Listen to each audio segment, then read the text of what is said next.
My Missing Piece, a collection of stories from amputees for anyone navigating loss, reclaiming strength, and redefining possibility. The Amputee Center and Ohio University's College of Health Sciences and Professions are proud to collaborate in launching an innovative podcast series that highlights resilience, empowerment, and community. This partnership unites expertise in education and rehabilitation to amplify the voices of amputees, share inspiring stories, and foster meaningful conversations on accessibility and well-being. By leveraging the Amputee Center's deep-rooted commitment to advocacy and CHSP's studio resources, this initiative will serve as a platform for education, inclusion, and support for individuals navigating life after losing a limb. We are excited to bring this vision to life and create lasting impact together. Today we have Brian here, and today we're doing an audio recording, so they can't see you, but you are a double amputee. And are you below the knee? Below on the right and above on the left. Okay. All right. So, the way that I like to start these is just talk about life before your amputation. So, what was life like? Well, I mean, I had a job and didn't pay real well, and I worked every day, but I lived hard after work every day. I mean, I was a bad boy. So, partying, drinking. Yeah, all of it. Yeah. Having a good time. So, how old were you? I was 29 when I had my accident. Mm-hmm. So, and I'm 62 now. Okay. Yeah. But so as far as your childhood goes, an active life, Yeah, I play was sports and athlete, better than everybody or as good as at everything I did. Played sports in high school, baseball in high school. So can you think of before, so up until 29, did you know any other amputees or? No, never even seen an amputee. That's Yeah. amazing. Well, I say with leg amputations, what I find too is, especially since this happened 30 years ago, is that people wore pants or they had a prosthetic that made it look more like a natural leg. So what I have discovered in my journey is that I probably knew more amputees than I realized. It's just they didn't, they weren't like, your legs are pretty cool to look at. So it's like, well, I wear shorts because in the beginning, the knees that were, that they had just didn't work as well with long pants. So I just wore shorts. Yeah, just easier. And I quit worrying about what I looked like, when this happened. I mean, so. Yeah. I've seen people too get like the zipper so that they can put it over. I mean, I wear shorts winter, all year. I don't. I mean, I maybe have had long pants on a handful of times in 30 years. I've also heard people say that your body temperature is a little bit harder to regulate, and so you told me when you walked in, you're like, I get hot. I sweat. Yeah. Doing the dishes in the house with the air conditioner on. I'm a sweater. Yeah. So the loss of those limbs. I mean, I don't know if that is why or not, but I have heard that. Actually, recently just saw a little informational video on an amputee page that explained, why, dead of winter they might still just have a t-shirt and shorts on. I never have really researched much about it. I just wake up and roll. Everybody's got issues, and Yeah. So what was your job at that plant? I was a maintenance guy. I worked for a guy who owned a lot of stuff in the town where I lived, and we just went from place to place, electrical, whatever needed done, we just fixed it. And manual labor guy. just doing everything and showing up and doing your job. Yeah. Were you married at the time? No. Okay. So you told me you kind of had a premonition the day before. Yeah. When you guys were installing. So this was a new machine. Yeah, well, it was an old machine that we had got from somewhere, and we were incorporating with conveyor belts and what have you. What's the official? What was it? Well, it was a tire. It was used at a tire shredding plant. Okay. And we were turning it. We were going to make a pallet shredding. out of. Okay. Yeah, and that's Yeah. what it was going to be used for, a recycling center. Yeah. So, Yeah, the day before we were eating lunch, and I'd said to my buddies, "Man, if I'm ever in there and it got turned on, don't turn it off." And when I was in there, I was screaming, "Turn that off!" Yeah, with a few cuss words in there. Yeah. you just, yeah. So a guy don't know until you're in the situation. Everybody talks, but you really don't know until you're in that situation. Sure. Um, so do you remember the date? It was March the 30th in 1993. March 30th. You just, I mean, I know, yeah. yeah, that's a date you won't forget. Yeah, that's And my rebirth day. there you go. You know, There you go. So, just describe that day, that morning, normal, just going to work. yeah, it was a normal day, and yeah, I forget even really what I was doing. I just knew I was in there working on, the machine, and the boss, that never was there, came with a couple people, and he was wanting to show off what we created and turned it on without following any safety procedures. Of course, we didn't have any lockout, tag out. I mean, we didn't have that stuff.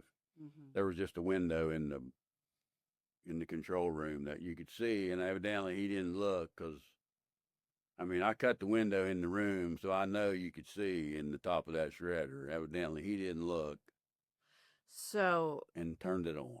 you were up there working, Yep. just working on something. Yeah, there was it's kind of hard to describe, but we were just lining up the shredder parts inside the machine, and my left leg was in between both of the pulleys, and my right leg was on top of the one. And he turned it on, and it immediately, like, I saw my foot sticking out of my boot 3 or 4 times because the shoestring or something in the boot was stuck in it. So when it come around, I mean, I was holding to the top of the machine to keep myself from going in there. So, I mean, but I didn't see no blood. It was so minimal clearance that I didn't see no blood. I mean, and it didn't even ruin the boots I was wearing. Someone stole them. Serious. I never got them back. Serious. Okay. So I have said this. I say this often in this line of work because I'm basically in a medical office. So, Mark and Natalie and the medical people are used to seeing the amputations and the ooey gooey stuff. I'm not. Yeah. But a lot of times people show it to me. But I need a visual here. So when that happened, did it remove your leg from you? Well, took it, but broke it. It broke it. Yeah. So at that point, you saw your shoe and your foot traveling a distance away from you that wasn't. No, it was just coming round and round. Yeah, I mean, I knew it was, I knew. And at that time, my right leg hadn't went inside of it yet. And I never tied my boots, and my shoestring got stuck, and it got my right leg in there. But, it got shut off before, because I'm below on the right. Oh, okay. So it saved your knee on the right. Yeah. Yeah. And, my pants were ripping. They were tearing. I mean, I still have them. They're hanging in my garage. I mean, I still have them. I love that. I don't know why. You need to I don't know. Yeah. That's something to it's awful, but I mean, right? Like a Halloween costume, people shred pants to look shredded. I mean, and the blood's on them. I mean, you can, and where they cut them to get them off of me. I mean, you can just look at them and tell. Oh my gosh. So your left foot went in and broke and was rotating, and you could kind of see that. Yeah. And within seconds, your right went. I mean, I'm sure it was only, I mean, I really don't know how long I was actually in the machine. I mean, but it took like an hour to get me out of it because they wanted to turn it on, and you had to run a forward cycle to get it to reverse. And I said, no. Yeah.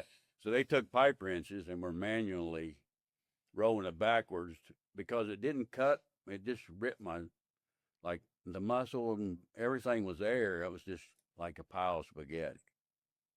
And I'm holding the top of the machine, and they're piling it up on a, you know, a board. You know, I mean, and I've never had a nightmare. I mean, it's hard to explain it, and I hate to laugh because it's not It's funny. okay. It's okay. Yeah. I mean, people just think I'm full of crap, you Mm-hmm. know, but It's your experience. Like you had it. Like you get to tell the story how you want to. So when the boss or supervisor turned that machine on, did they realize you were in it? well, I'm sure they did because I mean, I was freaking screaming, shut it off. After Mhm. saying I didn't want, you know, just let me go because Mm. I didn't want to spend my life in a wheelchair. And like I said, I didn't know that, Mm. you know, until I was in the hospital and a Vietnam vet came walking in. He was just like my situation, above and below. Mm. He had a walking stick, and I thought, well, you know, hell, I mean, if he can do it, so can I. And So when you were in the machine and so paramedics showed up, firefighters showed up, you said the firefighters didn't want to get in there with you. yeah, everybody was just standing around, and the paramedic throwed out a couple cuss words at him, and he jumped right in there. Uh-huh. And he just retired. I mean, I remember him like yesterday. Hall, I can't really remember his last name, but one of the guys at the amputee center, Yeah. the paramedic, Yeah, yeah, yeah. is his buddy. Oh, They're okay. buddies, Mhm. you know. So that's kind of Oh my yeah. gosh. So he jumped in, and did he need to like stop the bleeding? Well, I mean, you know, like I said, no, because the clearances were so minimal that I didn't even see blood. You know, Mhm. I'm sure there was blood below the machine, but I never really got to see, Right. you know, that. So it's not like you were in there. Well, I guess I did lose a lot of blood, but I didn't realize it Mhm. until Mhm. later. Yeah. 'Cause I had to get transfusions because I had lost so much blood. Well, and I'm sure there are things that people saw or experienced that you don't remember or that your body blocked out. Yeah, I mean, you know, I'm sure, but you know, and I never really was in any pain until people started running up and down the ramp that was hooked to the machine I was in. When it was shaking, Mm. I don't remember having any pain. And Like when the actual trauma happened. yeah, Yeah. So ambulance, they got you out, took you to the hospital. Did what was that like? Did you feel like there was panic and rush? I'll tell you an experience I had. Um, when I've had an injury and I think I'm okay, but then I see the looks on people's faces, yeah. right? I mean, what was that like? Did Well, you that's think? kind of what it was, and Dr. Krivchenia, who's a orthopedic surgeon in Parkersburg, Mhm. he said, "Look, I can send you wherever you want, but I can take care of you right here if you want to stay here." And I Mhm. thought that would be the best. Mhm. And this guy that worked for him, Dr. Hanshaw, I mean, I don't know if he still even practices. He said, "Listen," he said, "I got some good news and bad news for you." He said, "It got your left knee, but it didn't get your right knee, and it didn't get your weenie."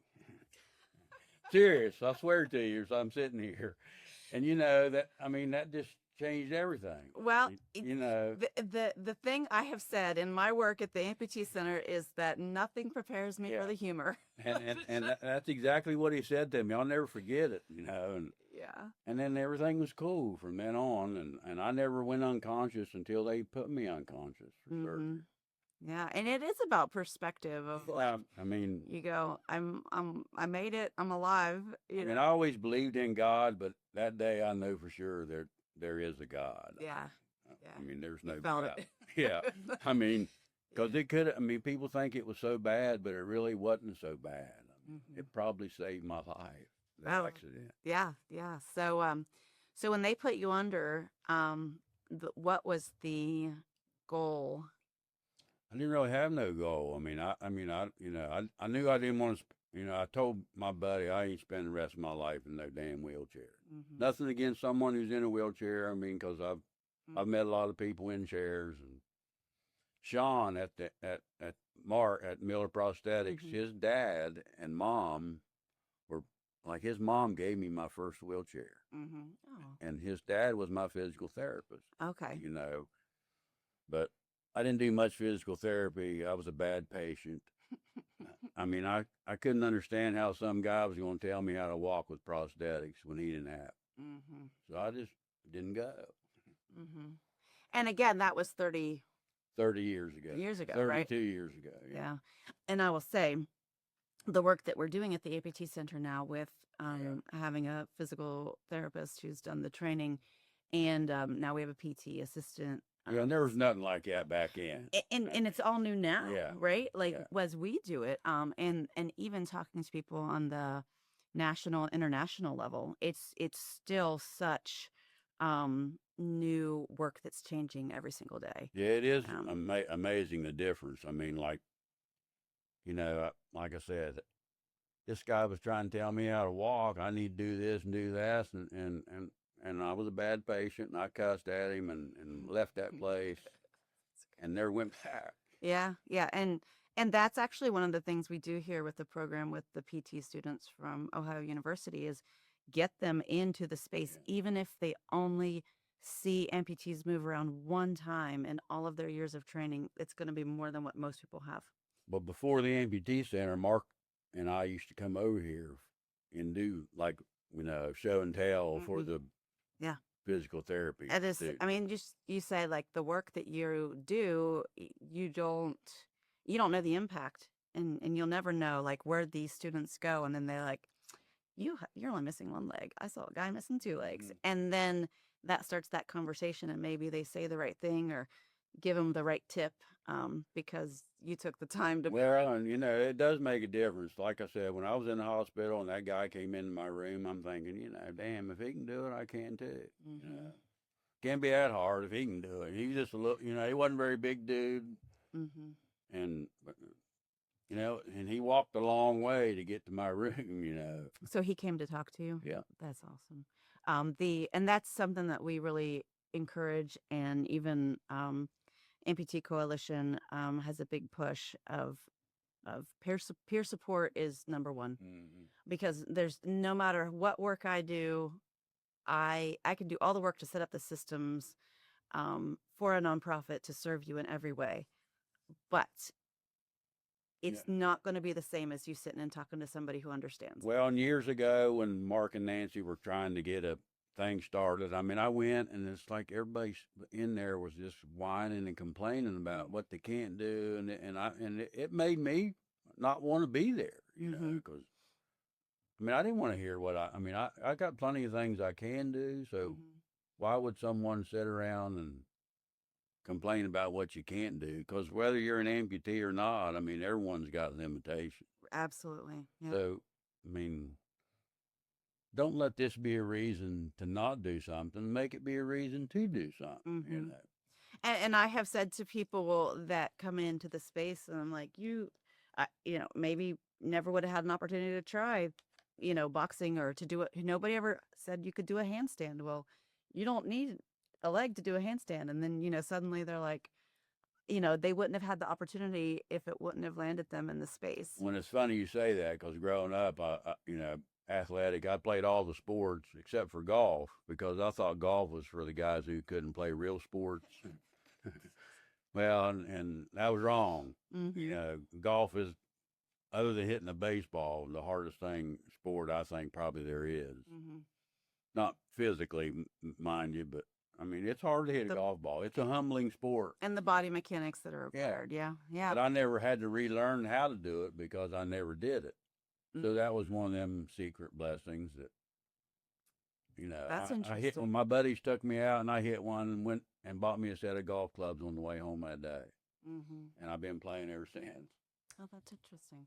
Yeah. So after they did your surgery, um, when did they say, okay, let's go find somebody to make you some legs? When did the prosthetist come in for you? Well, I mean, I think it was just, it was early on, just a few days, but I had 20 plus surgeries because there was so much, dead tissue and debridement that they Mhm. had to do. And So all of that was pretty consecutive. yeah, I mean, Like they'd let you heal and then they'd do another one. I don't know. I mean, I never even asked, why I was having another one. I was in the hospital like 2.5 months the first time.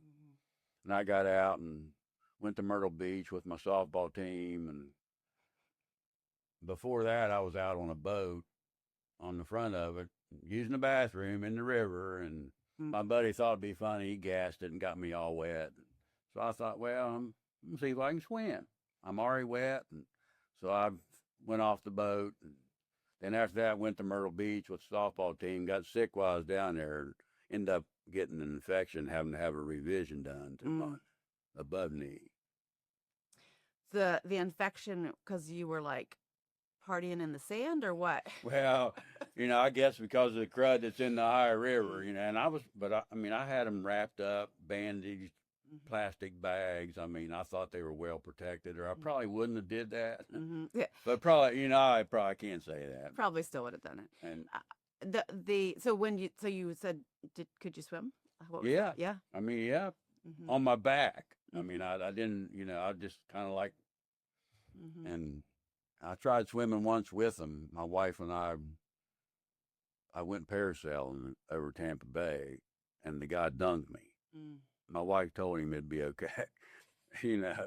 At that time I had foam covered prosthetics. They were more real looking, and well, they end up weighing freaking ton, because the water, the foam, I mean, they were heavy, so I had to take them off. But we were at the hotel, and I'd never been in the water. And since I was already wet, and at that time didn't have no electronic components, so really wasn't that big a deal. I jumped in the water, and it flipped me upside down like a bobber Oh. in the water. My legs wouldn't allow me, to be, and people started clearing out of the swimming pool. My wife and I had to pull Waldorf's out at a hotel in Tampa. I had to take them off and turn them upside down while we were down there because they were so heavy I couldn't walk with them. Yeah. Pool cleared out, and we had Waldorf's out. I never went swimming with them again. Right. Yeah, the lesson learned.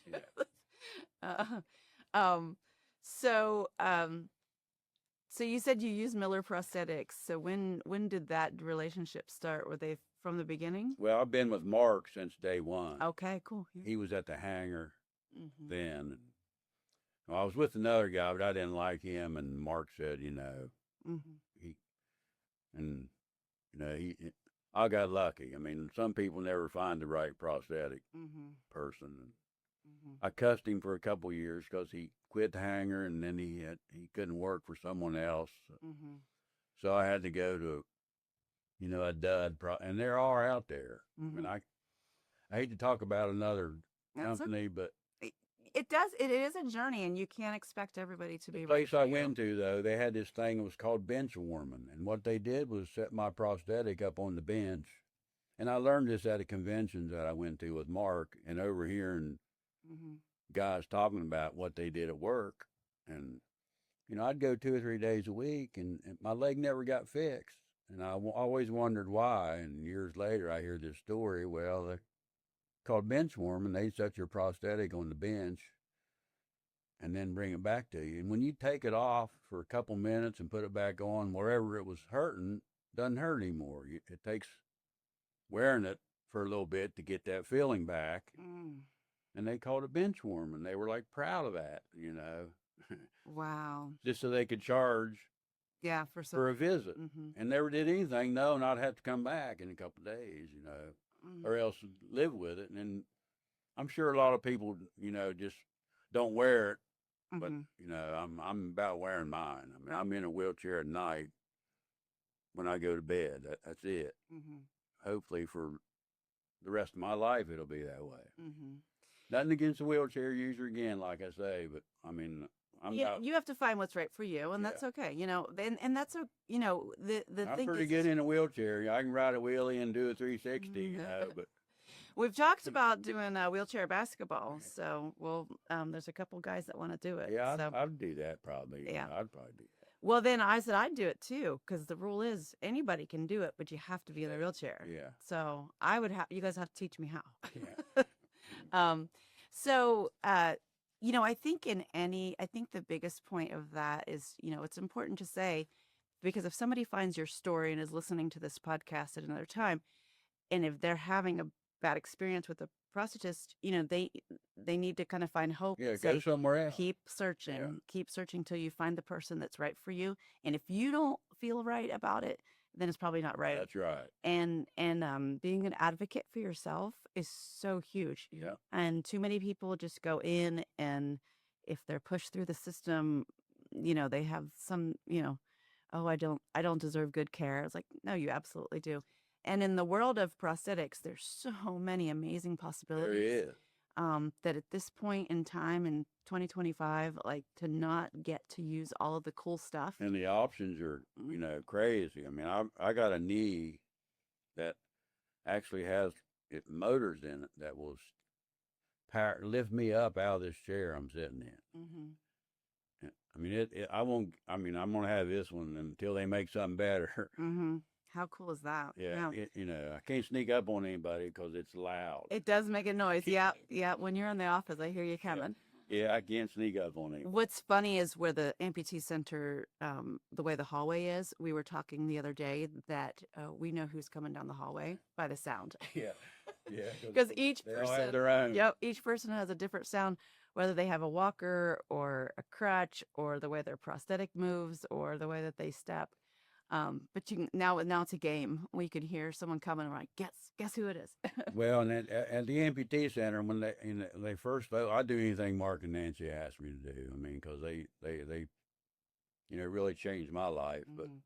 I didn't go there because, people sit around and just, I mean, I don't know how it is, but I didn't, it got me depressed, I know there's stuff I can't do, but there's way more stuff that I can do. And I think that that's where I tell people that in a regular support group where you're sitting around and just in a circle, and you don't have a peer support leader to keep the conversation positive. Well, that Mark can told happen. me that I needed to go so they could see me in there. Yeah. And that is where now with us having, because I do all the fitness programming, and Nancy gets all of the gadgets out and the handles to hold on to for balance. And so we do make a strong effort that even if it feels like a support group, that it has a positive energy. And it's encouraging. And people, what can you do? Or what do you want to do next? Do you have something that you want to try that you haven't tried yet? And just last week, I had a lady do a handstand. She's a below the knee on the right side, and she had the bungees on. yeah, And I came in the middle of Marley was helping her. She's below the knee also, and I said, you can do this, and she's like, what? Yeah. So we just talked her through it, and you're right. If it's that energy. If you're stuck to sitting in it and talking about what you can't do, and people Yeah. encourage you to stay there. Yeah. But at the amputee center, what we've evolved into is it's about the peer support with movement, with inspiration, with talking about what. and I have been going in on Thursdays Mhm. last few weeks, Mhm. because Mark told me that, it really makes a difference. And like the guy that came in to visit me, I mean, it Makes a difference. yeah, it does. Especially being a double. And I know, when I have heard people say, they're like, I still have one leg and look at the way he moves, right? So if you can give that inspiration, even just by walking past somebody, it's a beautiful gift. Well, and I do use a walking stick occasionally. Like when I go to the Mountaineer games, I have a big stick because people don't get too close to a guy walking around with a big stick. Yeah. And it keeps people away from, get cutting in front of them or what have you. And this year in basketball season, I get a little loud at the basketball game. I can't imagine. The confrontation with some of the visiting crowd, and so when we went to their place, I took my stick with me. Yeah. A little bit of that, Yeah. the bad boy life before Yeah. still exists. I see this. Yeah. So one of the things that I hear about and I see in amputee conversations, especially on social media and support groups, is relationship.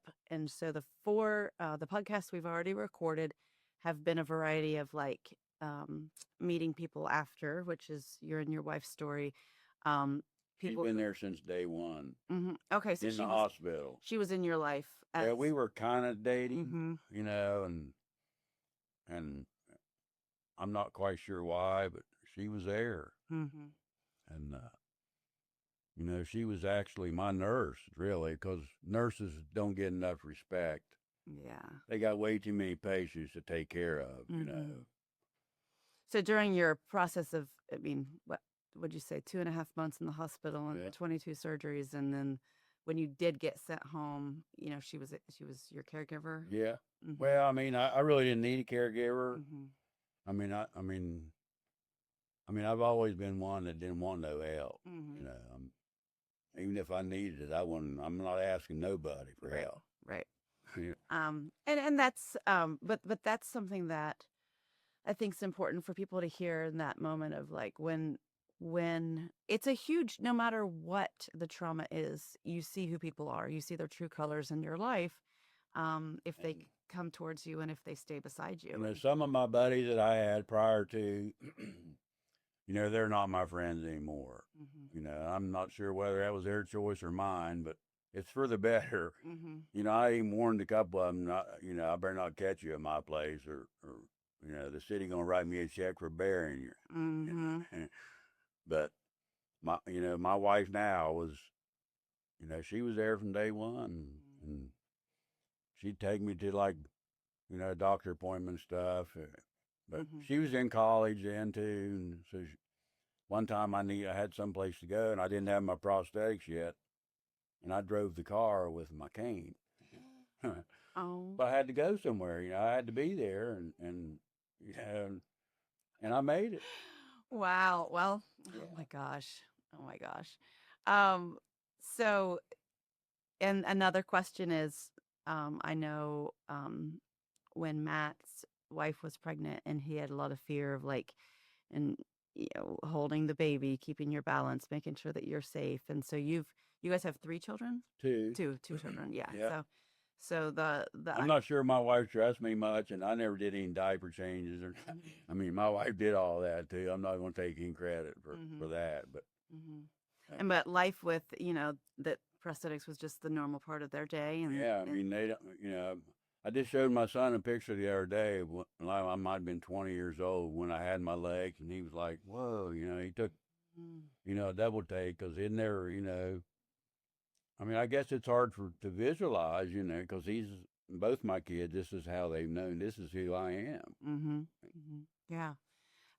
So what, so you have two prosthetic legs and they look completely different. So what's the difference in them? Well, my left is an above knee, and the right is below knee. Mm-hmm. So, and you know, a guy that has his knee, I mean, that's the whole key to it. Mm-hmm. Yeah. You know, I don't have to worry about having foot issues when I get older because Mark will just fix mine. Yeah, there you go. I mean, there's a lot of positive. I mean, Mm-hmm. I try to not look at anything negative Right. because that don't do a guy any good. Mm-hmm. Yeah. And Yeah. regardless whether you're an amputee or not, Or not. everyone's Exactly. got problems, you know. Mm-hmm. And I just soon not. I mean, you know, people say, "Oh, you're in denial." Well, no, I've never been in denial. It's it's pretty hard for me to deny the fact that I'm a freaking double amputee. Yeah, right. Yeah, Yes. you know, I mean, you know, you can't hide it. Mm-hmm. You know, so So you said, we were talking about travel. You said you've traveled and flown and had pretty good experiences. yeah. I mean, you went to Disney World, and you get in the front of the line. Mm-hmm. This disabled people. I mean, I'm not sure if that's a known thing, but I mean, every ride I was the first in line. I didn't wait. Mm-hmm. I could get off and get back on if I wanted to. By the end of our trip, the first day, we had a group of people hanging with my wife and I so they could get on too. Uh-huh. I mean, because I think we were allowed to have a group of 10. Uh-huh. You know, we met people and, you know, come on. So it's one way to make friends. And we went on a cruise, and they wouldn't let me walk up the steps. They made me sit in my chair, and they carried me up the steps in my chair. Mm-hmm. You know, Mm-hmm. they take, I mean, all my experiences, I'm sure, I mean, I've heard stories, but, you know, I've been fortunate. Mm-hmm. Well, and Been one of them. it's good to know. I mean, flights and travel and everything that you've Yeah. had, you've been able to navigate it because I that's mean, all. yeah, don't let that stop you from going somewhere because I mean, my experience anyway, they've taken pretty good care. Mm-hmm. Yeah. Um. That's one of the things I took advantage of. Mm-hmm. But like a handicap parking pass, I don't use it all the time, but sometimes like today I did Mhm. because I got right out there. No, that's great. Yeah. I mean, Yeah. it's there for you. And I've had many amputees tell me, nope, I park farthest away because somebody might have it worse than me. And,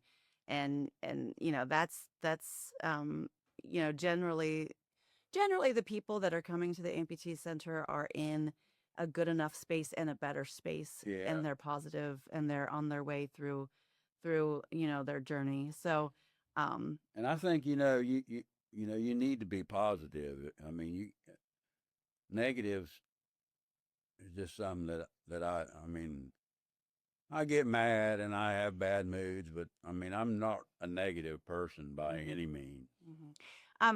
Since your accident was work related, what happened after that?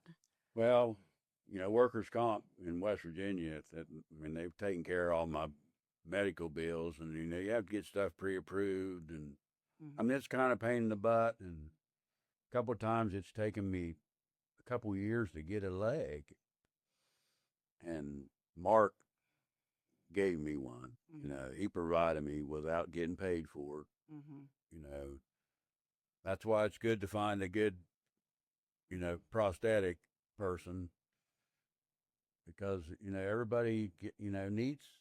Mhm. If you're an amputee, that's the number one thing. That's the most important is to find a good Yeah. prost. A good office and a good staff and Yeah, support, because they're going to makes advocate a for big you. difference. Yeah. And did you go back to work? No, I never even. I mean, I didn't. I went to college. I went back to school, and that lasted about 3 weeks. Mhm. That just wasn't for me. Right. I don't even think I got any grades. I Mhm. mean, but and there was a lawsuit, and the Mhm. lawyer got more money than I did. Mhm. Then 2001 and 2008, Wall Street took the rest of it. Mhm. But Yeah. Yeah, and that's a big thing for people of deciding, or what what you do for your job and what happens to your body because of your job, and then choosing, is there even, do I want to go back into to you know, yeah, maintenance? and like I said, I was a manual labor guy, and it took a few years before I was really able to. Mhm. I mean, I'm guessing. I really can't even remember that, how long it took me to actually start getting around good. Mhm. Yeah. But I mean, that was my goal. I'm wearing prosthetics, and I ain't getting in that wheelchair, and that's just That was your job. yeah. Yeah. That, Yeah. And honestly, when I I see mow the grass, I weed eat. I do what everyone else does. Mhm. I'm just do it maybe a little different. When I see you walk, I'm always, like, it's just amazing, because I see all the people through the levels of, from right after surgery to standing for the first time, and your journey over 30 years, and all of that, and just seeing you walk with both prosthetic legs is, I don't know, I find it fascinating, and it I know, but I I mean, see it on a scientific level. I'm just yeah, I'm like, just yeah. and it's because they fit me good, Mhm. and the suspension. I mean, the first prosthetic I wore, I mean, it was a pain in the butt to walk with, but Mhm. like now they're so much better than they were then. It Mhm. almost makes it like easy. Mhm. The worst part of the suspension of the prosthetics, which is how they stay on your sock, your stump. Mhm. I mean, that's changed a lot, and without one staying on, I mean, I suppose I've been lucky. You know, Mhm.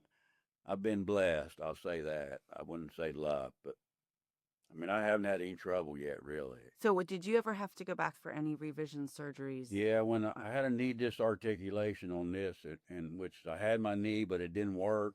Oh. So it was like, Oh. out here, and if I had a prosthetic, my knee would have been clear out here. Mm. You can't even get in a car or nothing. And I tried to get him to do it when I was in the hospital originally because someone told me that would be better. Mhm. I'd have more options as far as prosthetics if I had a revision, and the doctor wouldn't do it, so I fired his ass.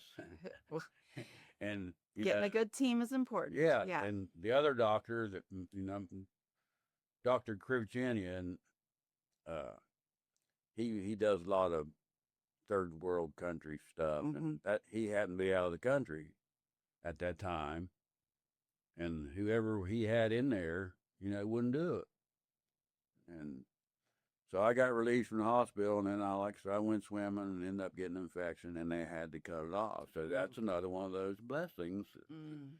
and it turned out for the better. I mean, my stump is shorter, Mhm. but now my knees are about in the same position. Mhm. Okay. So after the accident, you still had both knees, but then it just Yeah, was too much. Yeah. Yeah. yeah, and this one worse, and the left didn't. Which Mhm. I really don't remember what it looked like on a cartoon, a dog bone on a cartoon. That's what it looked like. Mhm. And I didn't even like looking at it, but that was one of them blessings that had a revision surgery done, and everything's been good Mhm. since then. Yeah. So you coach basketball? Baseball, I coached my son growing up in baseball. Now I did Baseball. fill in a couple times for his summer league basketball team. Mhm. South Basketball in Parkersburg has a great program. It's all year round, and the guy couldn't be there, so I filled in. And I'm undefeated as a basketball coach. There you go. Yeah, yeah, but yeah. Just so I mean, I don't think the kids really ever realize, that. Mhm. I mean, some adults are the worst. I mean, like I used to go to the mall and roll around in my wheelchair, and I have a cut off finger too, and Mhm. that was a skill saw accident. But if I catch an adult looking at me for too long, I do that right there. They turn their head real quick. I don't mind kids staring, but if you're a grown ass man, Mhm. take a look and turn your head. I mean, A that little, bothers me. It just bothers yeah, me. a little eye contact and a smile goes a long way. Yeah. Especially, I mean, for me, I'm not an amputee, right? But I see people more because it's my Yeah. job, right? Yeah. And so I just try to make sure that like you're seen. Yeah. I don't mind people Yeah. looking at me because I wear shorts. I mean, Mhm. but Mhm. I tell people I wear shorts so people don't think I'm stumbling drunk. There you go. you know, Yeah. just to, Like, I'm walking like this yeah, because I have on yeah, prosthetics. Yeah. Yeah. and So, well, I mean, I think that that's part of why we want to get amputees out in the community more, even when we go to shows at the theater or go on little, trips and stuff, so that, well, not only to show them they can do it, but also so that, other people see that somebody, with a disability, which I hate that word, but, well, it is is. doing It it. is. Yeah. I mean, Yeah. you You're got to out be a doing it. realist. I mean, Yeah, you're out doing it, and you're and that attitude you had about the man that came to see you is like, okay, he's doing this. yeah, If he can do it, I can do it. that's all it took. I mean, I had no idea. I thought really I was going to be in a wheelchair, and like again, nothing against that, but that just wasn't what I was wanting to do. Mm-hmm. And to see him standing up, I'm thinking, Mm-hmm. So, we have a gorgeous picture of you golfing, right? Yeah.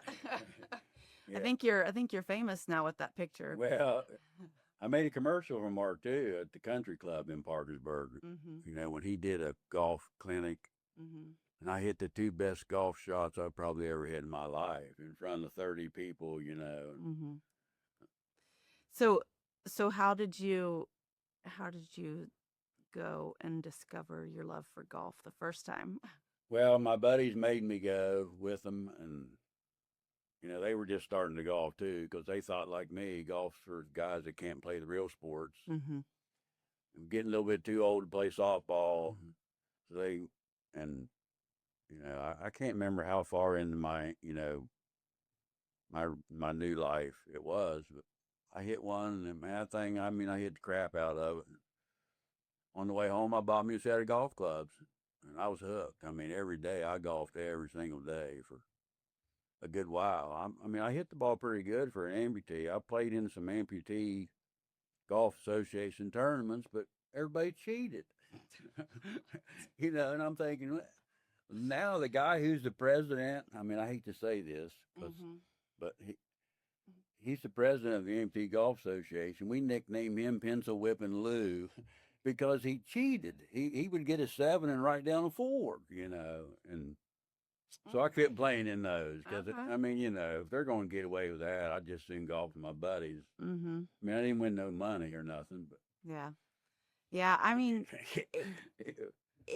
to me, I love the fact what you said was that like it's if somebody is facing their new life as an amputee, yes, you can go try to do everything you used to do, yeah, but why not try something new? yeah. Because you don't have to relearn it. Yeah, I didn't. That's Yep. why I say that was probably easier for me because I'd never done it You didn't before. have the mindset of Yeah, as there's. an able-bodied person, I did it, Mhm.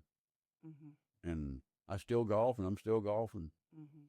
I got a golf scramble in a couple weeks I'm gonna play in. I just got my son to start golfing. He thought it was all stupid, and now he's ate up with it too. Mhm. Golf is an amazing game. Right. Well, that Yeah, is awesome. I love that. We do have a little putting green at the center I've now, hit a so couple balls in yeah, there. yeah. I mean, even if it, especially somebody who is just learning their balance, new on a prosthetic, it's such a great way because they're not overthinking the leg. Now they're focused on, Yeah, you hitting the know, golf ball. hitting the golf ball, and then, Mm, you know, a minute or two later, they're like, I wasn't totally obsessed with not falling over for a second. yeah. Well, like the gal that is both are above. Mm-hmm. You know, when I go in there, I notice her legs are always leaning up against the wall, and, Mm-hmm. and I don't, I never really understood that, and she was so scared, Mm-hmm. and She's made amazing well, she progress. told Yes. me thank you for coming in there, and she said as soon as you left, I got up there and put them on, and Mm-hmm. Yeah, they did an adjustment the other day, and I noticed her movement got a lot smoother. you So. gotta believe it though, as an amputee or any, Mm-hmm. if you don't think you can do it, you ain't gonna do it. Mm-hmm. I mean, you gotta want to do it Mm-hmm. because no one's gonna do it for you. And Andy, um, during his interview, he's like, it's not whether or not you're gonna fall. You are. Yeah, You I'm a just, good faller, yeah, but I can get up too. yeah. Like you have to accept it. Yeah, If you constantly resist, and I think that's with anything. If you resist, like it's never gonna happen. It's like you're gonna fall at some point. yeah. So I mean, yeah, you're make a going plan. to. Make Well, a plan. that's probably the only thing I learned from a physical therapist was, that he said if you're not falling down, you're not walking. Mm-hmm. You know, Oh, yeah, and that's true. that's true. Yeah, true in life. Since I've got this knee, like, I mean, before you could stub my toe, down you go. Like this one here actually catches me. Oh. It doesn't allow itself to buckle. Mm. Like, if you're standing up and someone comes and kicks you in the back of your knee, I mean, it's, that's the way most knees are Mm-hmm. for an amputee, So what is it? Is it it's called a power knee. power knee from Osher? Yeah, I know. Like, I mean, it's other than being loud, and I really don't hear it anymore, but Mm-hmm.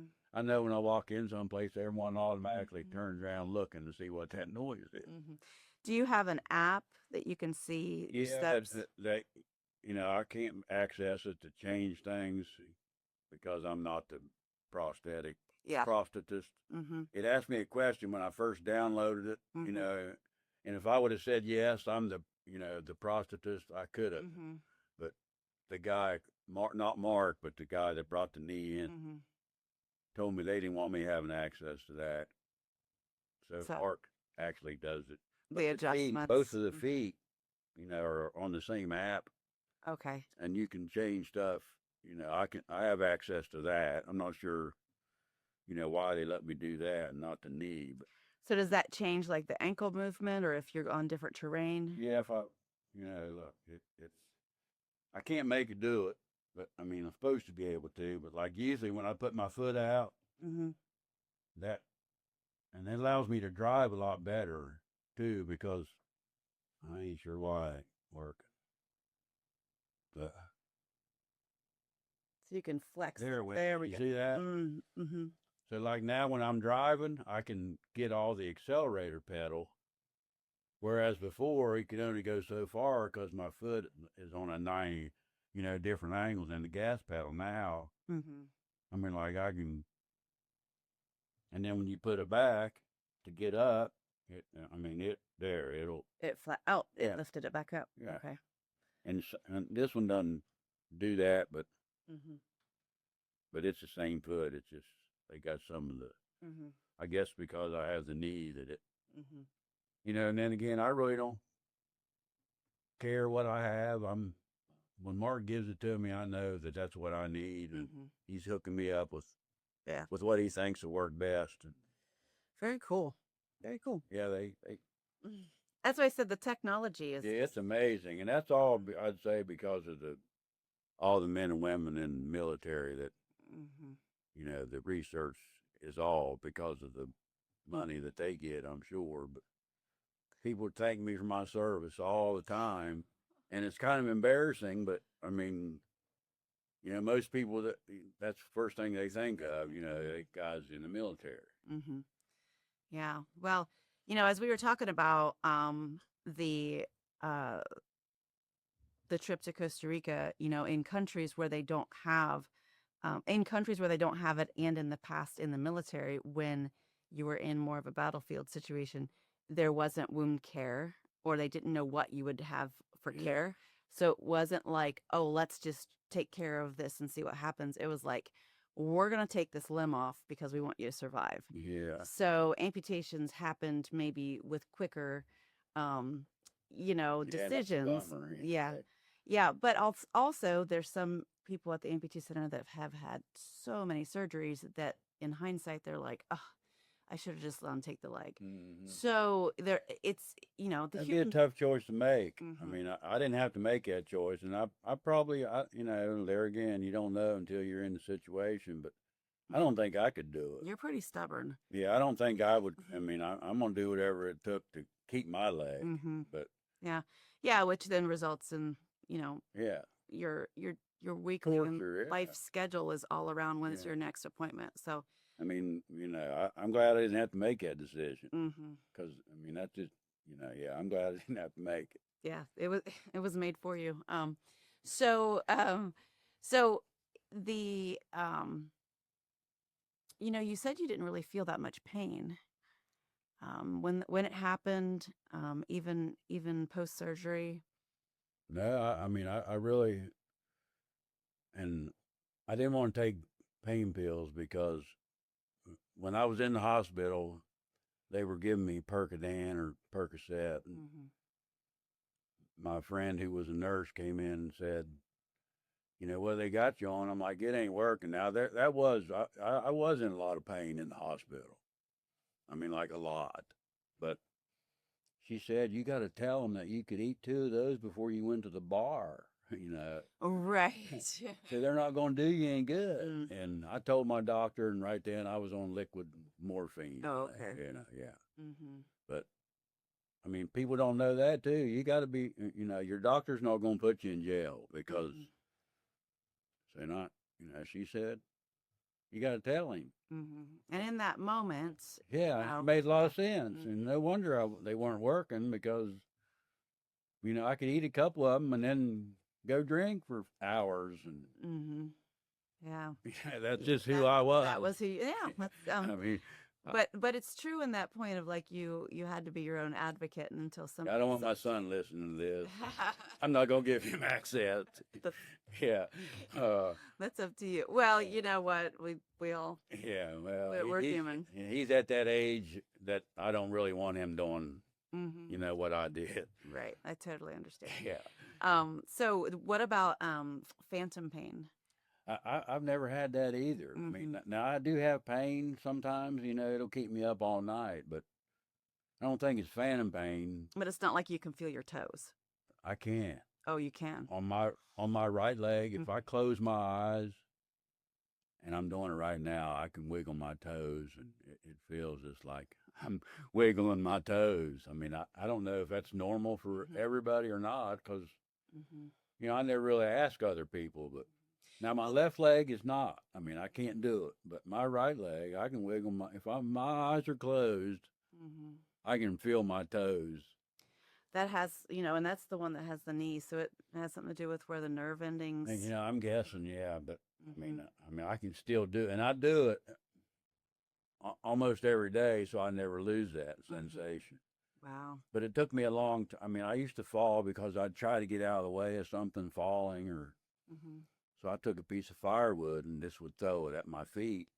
So I made myself recondition my brain not to get out of the way, Mm. because usually if I try to get out of the way and then I'm falling down. Hmm. And now, I mean, I've lost that, Hmm. to That move. reflex. Yeah. Yeah. Yeah. And I mean, I really haven't lost anything because it's kept me from falling. But Hmm. I don't need to get out of the way. I mean, I've had my foot run over, with the tractor tires, because I mean, I couldn't get out. I wasn't getting out of the way because I might have fell under it, So Yeah. it is, and it's kind Always, of funny. we can always just get you a new foot. Yeah. Mark takes good care of me. I was golfing on a Sunday and the pylon broke off the socket, and he met me at the office and fixed it. And Hmm. Wow. that's why I'm fortunate to have Mark, Hmm. as my prosthetic Yeah. Yeah. That's prosthetist. wonderful. So That's a hard word to say. prosthetist, I know. Try spelling it. Like, All right. um, so, um, so yeah, no, I totally appreciate you sharing your story. I think that um, the biggest thing is all about your mindset, and you chose to live. I didn't choose. I mean, I didn't think there was an option. I Hmm. mean, that's why it's hard for me to understand how someone Hmm. doesn't want to get up. Hmm. I never made the choice. I mean, it was made for me. I guess. I mean, it's hard to explain. Hmm. I mean, I just don't understand how you could not. Hmm. I don't know. It's hard to explain. Yeah. Yeah, well, I mean, you've said some wonderful things and great things that were going to help somebody, and when they hit those walls where they go, like, Because they are there, but yeah. Yeah, and asking people for help when you're a stubborn person, like yeah, it, I'm still not good at that. yeah, that is a thing of like accepting, like, I always look at it like, okay, where your wife probably is like, okay, just let me help you because there's going to be more problems if you don't. Yeah, well, she ain't helping me do anything. Well, she does help me do stuff. No, I'm not saying that, but Hmm. like getting up on a ladder and changing the light bulb, yeah, my wife ain't doing that. I am. Hmm. Yeah. I mean, there's just too many things you can do. And like I said earlier, don't use an amputation as a reason not to do something. Hmm. Use it as a reason to do something. I Hmm. mean, Yeah, and like you because you said, can do anything you want to. I mean, really, you can. I mean, I don't run only because I don't have the running prosthetics. hmm. And now that I'm in I mean, that's a good excuse for me not to run. I suppose I mean, I use that as an excuse why I haven't done it. Hmm.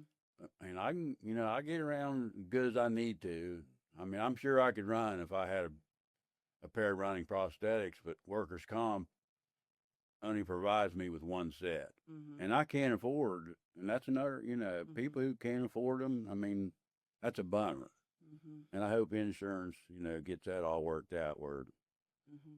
because if you don't have them, you can't use them. Right. Yeah, yeah, and that's the running blades are cool to watch, but they're only good for that moment and for that activity. So, Yeah. so if you're out there doing golfing or yard work or something, Yeah. yeah. So, Yeah, they don't work too good. yeah. Well, any other advice?